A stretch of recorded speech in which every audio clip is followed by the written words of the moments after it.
அப்பா, அம்மா, பையன், பொண்ணு 4 பேரும் கார்ல வெளியூருக்கு ஃபேமிலியா போயிட்டு இருக்காங்க.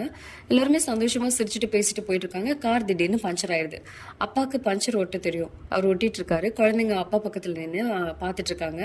அவங்க பார்வையில அப்பா ரொம்ப சிரமப்படுற மாதிரி அவங்க முகத்துல ஒரு கவலை தெரியுது. ஆனா அம்மா பக்கத்துல ஒரு மரத்தடியில உட்காந்துட்டு ஒரு பென்சில் எடுத்துட்டு குறுக்கு எழுத்து புதிரெல்லாம் போட்டு பார்த்துட்டு இருக்காங்க. இதை பார்த்தது பிள்ளைங்களுக்கு அம்மா மேல கோவம். அப்பாவும் அவங்க மனைவியை பார்த்துட்டு ஒரு மாதிரி பாக்குறாரு. அம்மா அதெல்லாம் கண்டுக்கவே இல்லை. டயரை மாத்துறதுக்கு அப்புறம் திரும்ப வண்டியில போயிட்டு இருக்காங்க. அம்மா கிட்ட குழந்தைங்க கேள்வி கேட்கறாங்க. அம்மா, நீங்க ஏன் அப்பா கார் ரிப்பேர் பண்ணும்போது மரத்தடியில இருந்து கிராஸ்வேர்ட் போட்டுட்டு இருக்கீங்க? அப்பா பக்கத்துல வந்து நின்று இருக்கலாமே அப்படின்னு கேக்குறாங்க. அம்மாவுக்கு எப்படி கார் டயரை மாத்துறதுன்னு தெரியாதே அப்படின்றாங்க.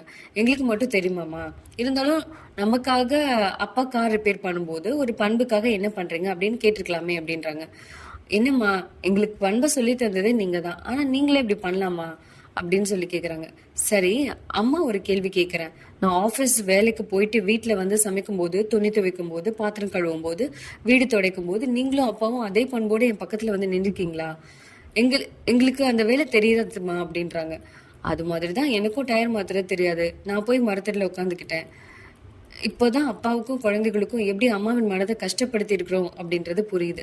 அம்மாவும் மறுபடியும் ஆரம்பிக்கிறாங்க. இன்னைக்கு நம்ம வெளியே கிளம்புனது காலையில 7 மணிக்கு. நான் காலையில 3 மணிக்கு எழுந்துட்டு உங்க அப்பாவுக்கு ஹோட்டல் சாப்பாடு ஒத்துக்காதுன்னு சொல்லி காலையில டிஃபன், மத்தியானம் சாப்பாடு, நடுவில் சாப்பிட்றதுக்கு ஸ்நாக்ஸ் ஐட்டம் எல்லாமே பண்ணி எடுத்துட்டு வரேன். நீங்கெல்லாம் தூங்கிட்டு இருக்கீங்க, இல்லைன்னா டிவி பார்த்துட்டு இருக்கீங்க. அப்போது நான் ஏதாவது கேட்டேனா அப்படின்றாங்க.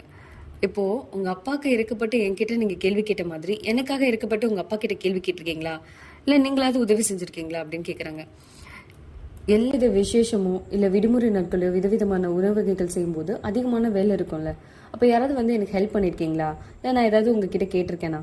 இது கேட்டதுமே 3 பேரும் ஆள ஆரம்பிச்சுறாங்க. அவங்களோட தவறை உணர்ந்து அவங்க அம்மா கிட்ட மன்னிப்பு கேட்கறாங்க. அவங்க அம்மா மனம் நிறைஞ்சிருச்சு. அவங்களோட நிகழ்ச்சியை வெளிப்படுத்தாம சரி சரி இந்தாங்க இதெல்லாம் சாப்பிடுங்க அப்படின்னு சொல்லி அவங்க கணவருக்கும் குழந்தைகளுக்கும் கொடுக்கறாங்க. மோரல் ஆஃப் தி ஸ்டோரி, ஒரு அம்மாவோட பொறுப்பை உலகத்துல யாராலுமே ஒப்பிடவே முடியாது. அவங்களுக்கு அதிகமான ஆற்றலும் இல்ல பொறுமை, உலகத்திலேயே மிகவும் பிஸியான நபர்னு கூட சொல்லலாம்.